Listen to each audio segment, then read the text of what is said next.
Insects. Sound like something you could see yourself dishing up for dinner? Perhaps a housefly pizza topping, mealworm salad, or beetle soup? Anyone? No? Maybe you won't see it in this week's menu, but by 2050, entomophagy, the practice of eating insects, could become normality. The UN projects that by 2050, the Earth's population will rise to 9.7 billion, a number which will put more stress on food production than ever before. Currently, nutritional benefits such as protein, omega-3, and healthy fats are commonly provided to us from chicken, fish, and beef. However, livestock production is also the second largest contributor of greenhouse gases at 18%, more than the transport sector.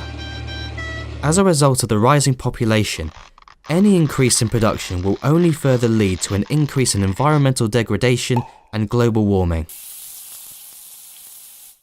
And that's where insects come in.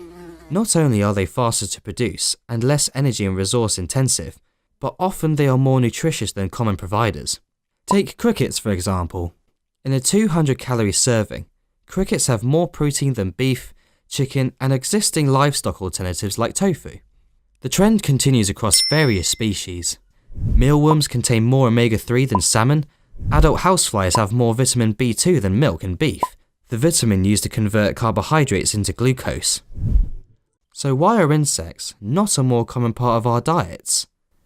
For me, it's kind of weird to eat insects. If it was a living insect, then no, probably not. But if it was within like foods and I didn't realise it was an insect, then maybe. Fear and disgust. Emotions which are triggered by the thought of entomophagy. So how do you get people to start eating insects by 2050? Well, that's what Oxford Brookes PhD student Indranil Chatterjee, with supervision from Professor Janine Dermody and Dr. Sanjay Kumar, is hoping to find out. I get participants into a lab, or I set up certain labs at events, and what I do is I test their personal levels of fear and disgust, but obviously food-related fear and food-related disgust. And I test how their brain technically reacts to these images and these visuals that suggest food neophobia and disgust, and how have the marketing materials really come into play with mediating the acceptance of insects.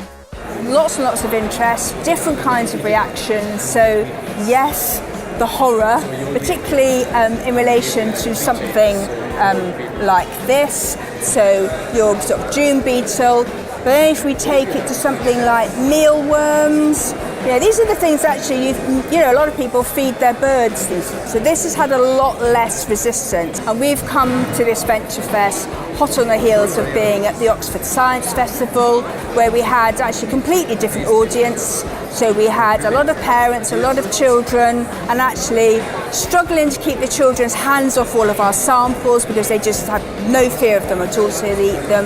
And this year, compared with last year, many more of their parents actually eating those insects as well. So even in the last 12 months, we've seen a big difference from adults being willing to try these. Think you could be persuaded to eat insects? Do you believe it's really just mind over matter which is stopping us from switching roast beef for cricket and chips?